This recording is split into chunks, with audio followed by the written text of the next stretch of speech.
I thought getting away for a weekend alone would help clear my head. No people, no noise, just the trees and me. But now I can't find the trail. My phone's dead. And something's out there. I hear it at night. Sometimes I catch it watching me from behind the trees, just far enough to make me doubt if it's real. I haven't slept in 2 days. I'm cold, hungry, and I think it's getting closer. If you're watching this, I need you to know I didn't just get lost. Something's hunting me. I wasn't trying to run away from my life. At least not at first. Needed a break. I just need city noise, work emails at 2 a.m., my boss breathing down my neck, my girlfriend calling it quits after 3 years like it was nothing. I couldn't breathe anymore, so I packed my hiking gear, threw it all in the back of my beat-up Civic, and drove north. Just me, a week off the grid, and the forest. I picked a trail that wasn't even on most official maps. A guy I knew from work, Pete, he mentioned it once over beers. Said it wasn't for casual hikers. But if you want to be truly alone, he told me, that's the place. That's exactly what I wanted. Just quiet. Just me and the trees. Somewhere I could hit reset. I didn't tell anyone where I was going. No check-ins. No GPS pin dropped to a friend. That was the whole point. The first 2 days were beautiful. The forest was dense and still and full of the kind of silence that city people forget exists. The kind that presses in on your ears and makes your thoughts louder. That bothered me at first. I kept hearing my ex's voice, her last words to me. You isolate. You shut down. You bottle everything until it explodes. Maybe she had a point. I'd never been good at processing things. But out here, I didn't have to. I could just walk. Eat granola. Drink from streams. Watch birds. I made good distance. Set up camp deep in the woods by the second night, built a fire, sat against a rock with my legs stretched out. The sky was ink black, stars like pinholes. I remember thinking, I haven't felt this calm in months. That was the last peaceful thought I had. I woke up on day 3 to wind. Hard, cold wind. My tent rattled. The trees moaned. I crawled out, still half asleep, and realized my tarp was gone. I must have tied it too loose. I hiked out a few yards to find it. 10 minutes turned into 20. I told myself I'd just gone a bit too far downhill, but the forest started looking off. Trees weren't the same. No sign of my campsite, no fire pit, no gear. I circled back again. Nothing. And then it hit me. I was lost. At first, I tried to logic my way out. You're just disoriented, I muttered. Retrace your steps. You've done hikes longer than this. I pulled out my compass. The needle twitched, then spun. I tapped it. It spun again. That's when the first real wave of panic crept up my spine. I laughed it off. Nerves. A glitch. Maybe I bumped it too hard. I kept walking and walking and walking. By sunset, my legs were jelly. I still hadn't found the trail. I set up camp on flat ground, built a fire, and told myself everything would look different in the morning. Just a wrong turn. I didn't sleep. Not really. I kept hearing branches shifting. Not in the wind, like footsteps. Slow, pacing. I sat up more than once, clutching my flashlight, pointing it at the woods. Nothing. But that feeling like something was just behind the trees. I left at dawn. No breakfast. Just shoved jerky in my pocket and started walking. I marked the trees behind me with my knife so I wouldn't double back. A dumb trick, but it helped keep my head straight. By noon, I found a pile of rocks. At first, I thought it was natural, but they were stacked, carefully, deliberately, like a cairn. Hikers do that sometimes to mark paths. Maybe someone else had been here. I called out, "Hey, anyone out there?" No answer, just wind. I knocked over the rock pile. Something about it felt wrong, like it didn't belong. That night, I couldn't find flat ground. I was too tired to care. I laid down beside a dead log and tried to sleep, and then I heard it again. Footsteps, closer this time.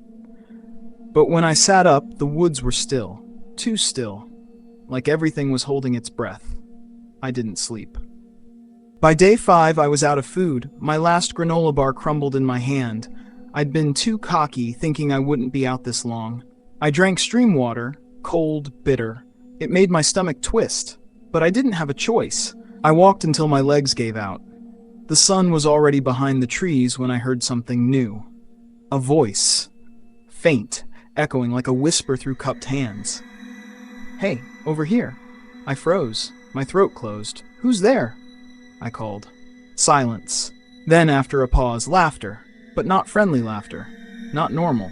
It was wrong, stretched, echoing where it shouldn't. I ran. Branches clawed at me, my boot caught a root, I hit the ground hard. I lay there, panting, face down in dirt. I didn't dare move. I listened. Nothing. Then behind me, twigs cracking. Twigs steady. Heavy. Coming closer. I don't know how long I laid there. Could have been 5 minutes. Could have been an hour. I couldn't breathe right. Every time I thought about sitting up, my ears told me not to. Because whatever was walking toward me, it wasn't fast. But it was heavy, and it knew I was there. The sound stopped maybe 10 feet behind me. Then nothing. Just the distant creak of trees, the whistle of cold wind through branches. The fire in my chest finally won out. I rolled to my side, forcing myself upright. I didn't look behind me. I didn't want to see. I just ran. No direction, no destination, just away. Eventually, I collapsed at the base of a hill. I crawled behind a fallen tree and curled into myself. My fingers were raw from the ground. My knees were shaking so badly I thought they'd snap. And I cried. For the first time in years, I cried like a damn child. No shame, no control, just all of it flooding out of me. I was done trying to be strong. I was cold, alone, hungry, and something was following me. The worst part? Part of me wanted it to catch me, just so the waiting would end. The next morning, I think it was morning, was gray. The sky didn't really lighten anymore. It just shifted from black to dark blue to a dull steel. I got up and walked. Everything hurt. My legs, my back, my hands, even my teeth. I must have been clenching my jaw in my sleep, if I even slept at all. Around midday, I came across something new. Symbols, etched into trees. Not words. Not anything I could read. Just carved spirals, jagged lines, a kind of pattern. And they were fresh. No moss in the cuts. The bark around them still curling. I counted 6 trees, all marked, spaced apart like a path. I thought about ignoring them, about turning back. But something in me, something hopeless, decided to follow. The forest started changing. The deeper I followed the marked trees, the quieter it got. No birds, no wind, just my own crunching footsteps and the sound of my breathing. Then I saw it. A cabin. Old, weather-worn. The roof was half collapsed on one side. The windows were boarded, but not fully. One of them had a hole, just wide enough to peek through. I stopped about 20 feet out. Everything in my gut screamed, "Don't go near it." But I hadn't eaten in 2 days. My lips were cracked. My fingers were trembling. So I stepped closer. "Hello," I called out. My voice sounded like it didn't belong in the world around me, like it was something foreign. No answer. I put my hand on the door and pushed. Inside the cabin, it smelled like mold and dirt and something old. Not death, just decay. Inside was a single room. No furniture, just scraps. A mattress in the corner, torn, stuffing everywhere. Empty tin cans on the floor, some with labels so faded I couldn't tell what they were. But the weirdest thing? On the far wall, scratched into the wood, were the words, "It walks when I rest." I stared at it for a long time. I didn't know what it meant.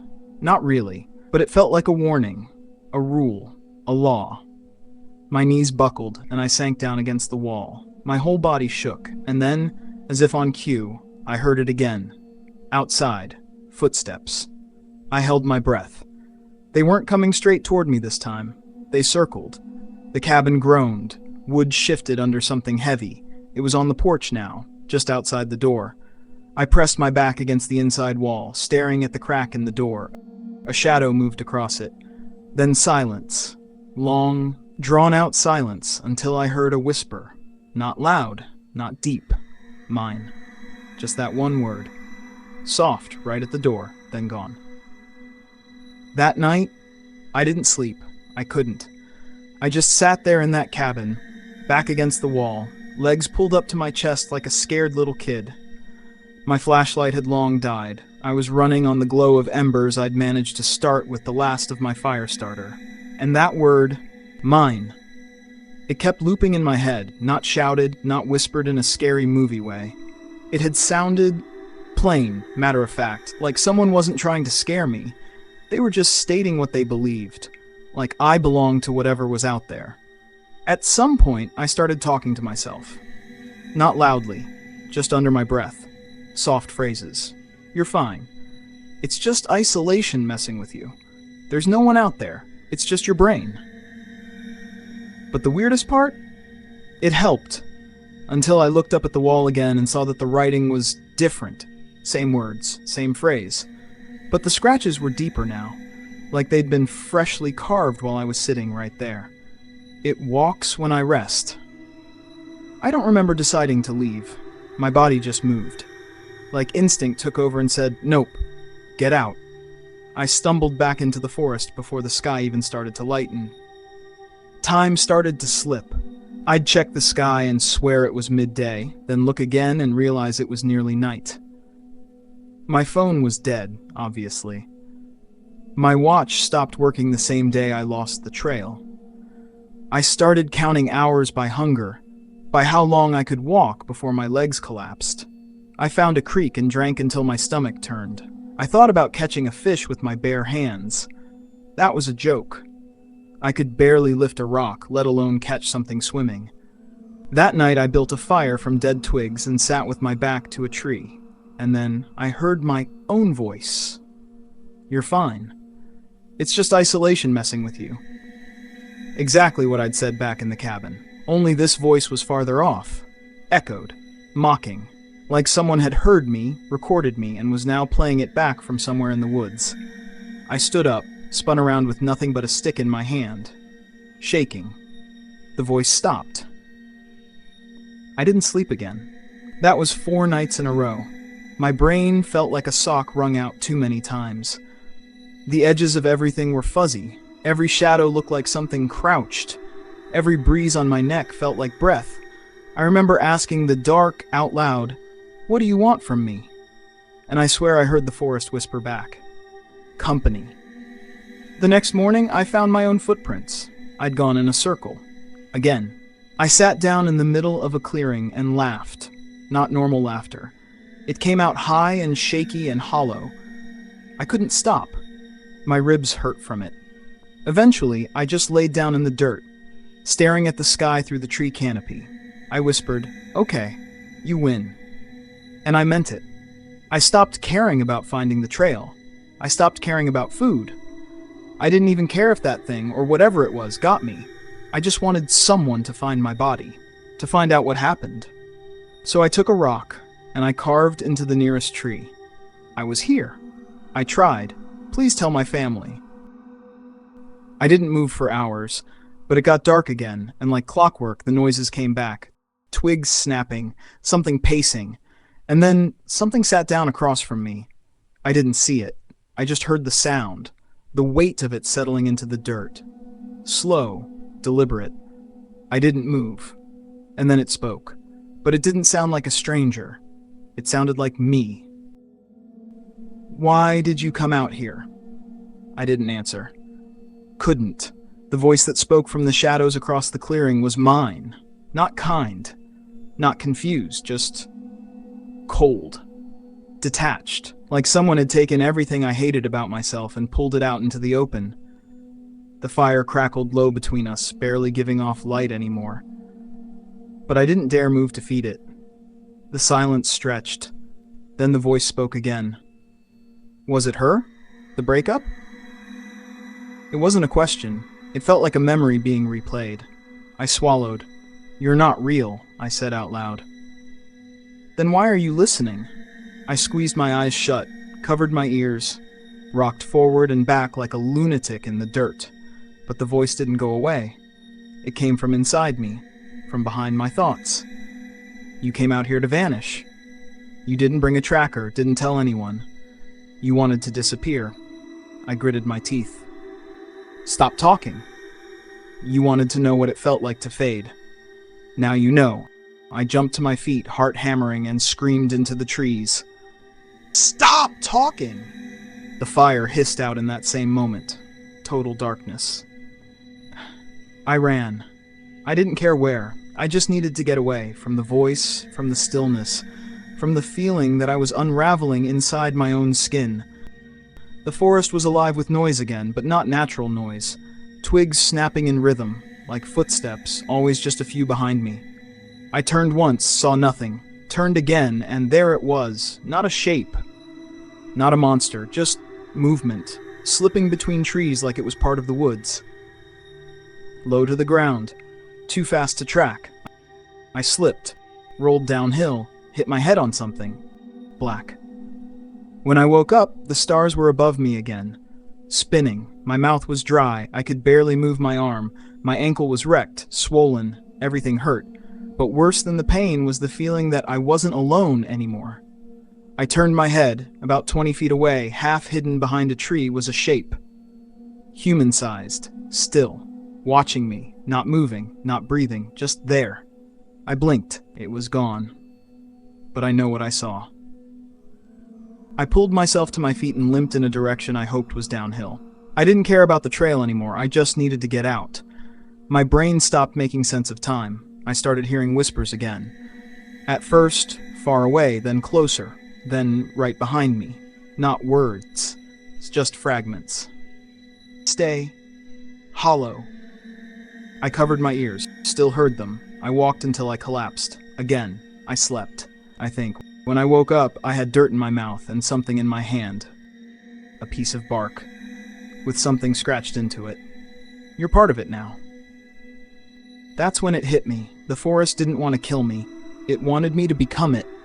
To break me down, strip me of thoughts, of will, of identity. And when that was gone, I'd stay. Not as a person, but as one more whisper in the trees. One more pair of eyes watching the next hiker. I wasn't the first, I wouldn't be the last. The cabin, the symbols, the voices. It was all a process.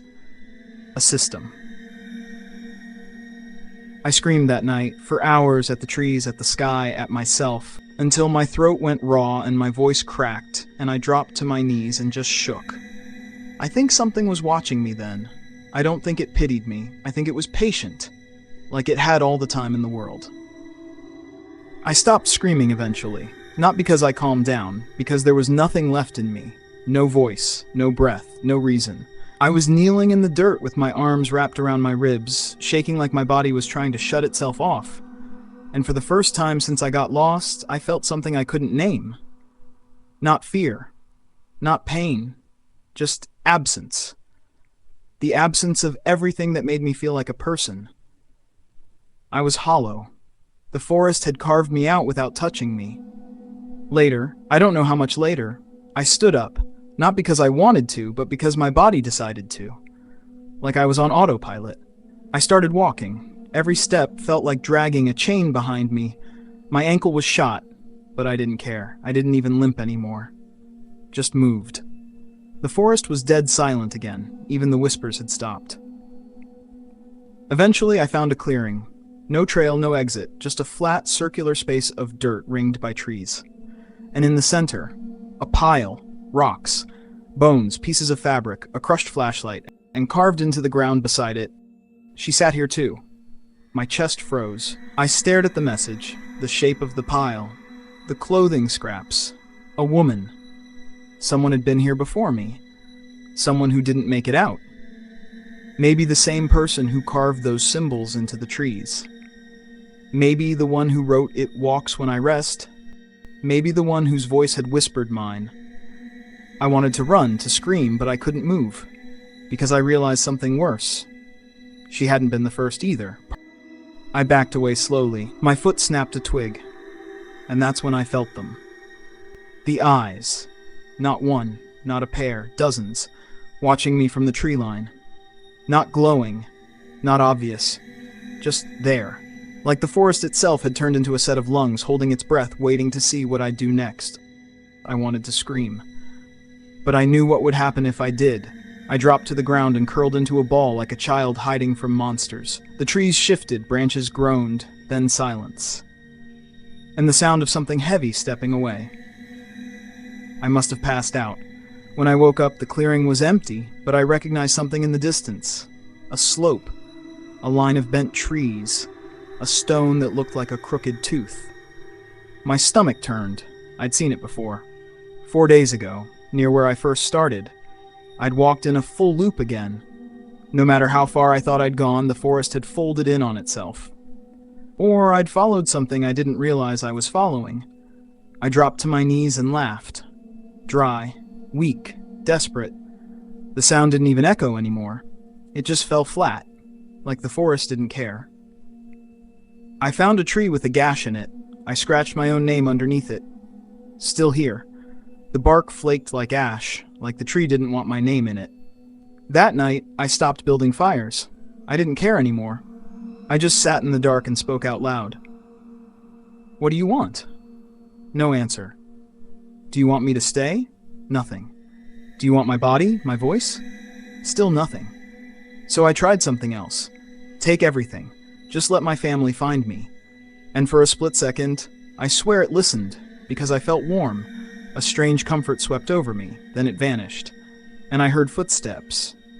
But they weren't behind me this time, they were right in front of me. Slow. Measured. Crushing leaves that weren't there a moment ago. I looked up, and for the first time since I got lost, I saw something. A shape, not a person, not a monster. Just wrong. Its arms were too long. Its skin looked like bark, but moved like silk. Its head was smooth, no face. But it had eyes. Dozens. Blossoming across its shoulders and arms. Blinking. All watching me. I didn't run, didn't move, I just whispered, "Please." And it tilted its head. Like it was curious. Or disappointed. Then it turned around and walked back into the trees. Gone. I didn't sleep after it left. I just sat there, staring at where the thing had stood, trying to make sense of what I saw, trying to hold on to some version of reality. But that's the thing about being alone for too long. Your brain stops caring what's real. It only cares what feels real. By morning, I couldn't remember how many days it had been. My beard was thick. My ribs were sharp under my shirt. My skin itched from the cold. I didn't bother walking anymore. Not really. I just drifted. One foot in front of the other, hoping the forest would eventually get bored and let me go. And then, I saw her. She was standing between two trees.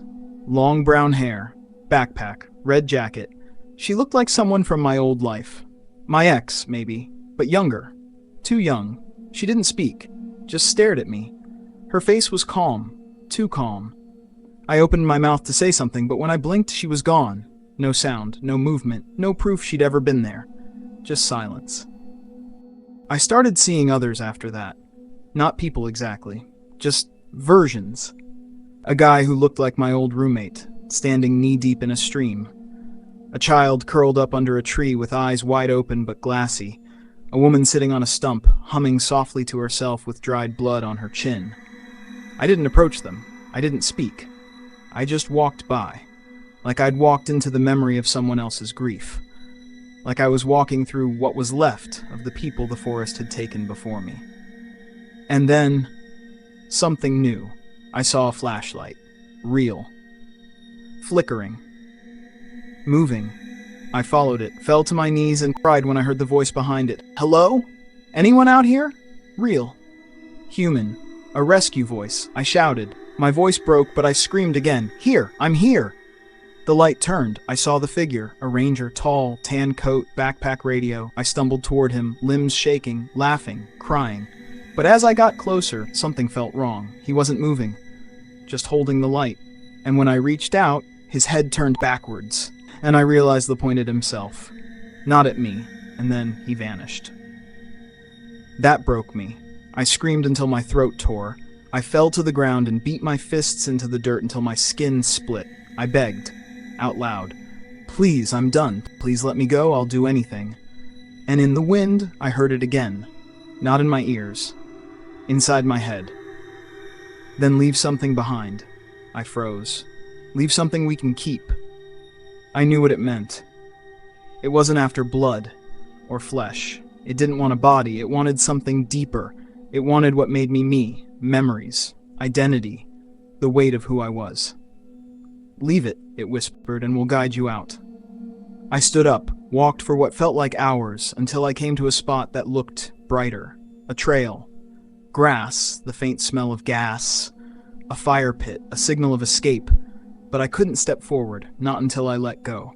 So I sat down in the dirt, took out my journal, what little remained of it, and I wrote, "My name is redacted. I came out here to disappear. I was tired of hurting, tired of people, tired of pretending I was okay. The forest didn't find me. I found it. And now I'm giving it everything I was, so someone else can leave." I closed the book, placed it on the trail, and stood up. I don't remember the first few steps. I just remember the weight lifting, like something in my chest uncoiled for the first time in days, weeks, however long I'd been out there. The trees didn't press in anymore. The shadows didn't watch, they just let me walk. The further I moved, the more I felt the forest receding, like a tide pulling back from my ankles. Every step forward felt lighter, like something was being taken off my shoulders, and that's when I realized I couldn't remember my name. I stopped walking, stood there in the sunlight, bleeding through the tree canopy, tried to say it out loud. Nothing came.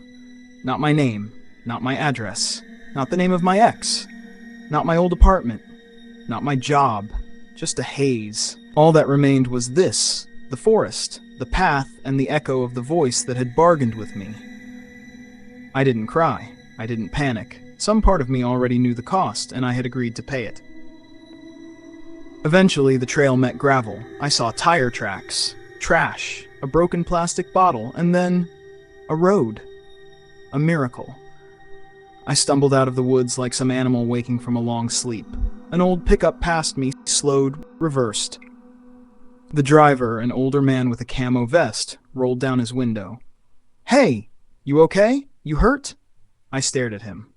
Tried to answer. I opened my mouth and said, "I think I got lost." He looked me over, eyes narrowed, then softened. "Come on, I'll take you to the ranger station." I sat in his passenger seat, shivering. He handed me a bottle of water and a granola bar. I ate it like I hadn't tasted food in months. "You remember your name, son?" he asked gently. I paused, looked out at the trees. The edge of the forest behind us was already disappearing, like it had never been there at all. "No," I said quietly. But I don't think I need it anymore. Sometimes I dream about it, the forest. Not like a nightmare, but like a pull, a weightless tug in my chest asking me to come back. Sometimes I think I hear it calling me when I'm alone, in the shower, in the middle of the night, behind static on the radio. A whisper. Company. I try not to listen. I've built a life since then, a new name, new job. I keep a note in my pocket, reminding me of who I am. But part of me stayed. Part of me never left those trees. And if you're hearing this now, don't go looking for that trail. Don't try to be alone with your thoughts out there, because something waits in those woods. And once it knows your name, it never forgets.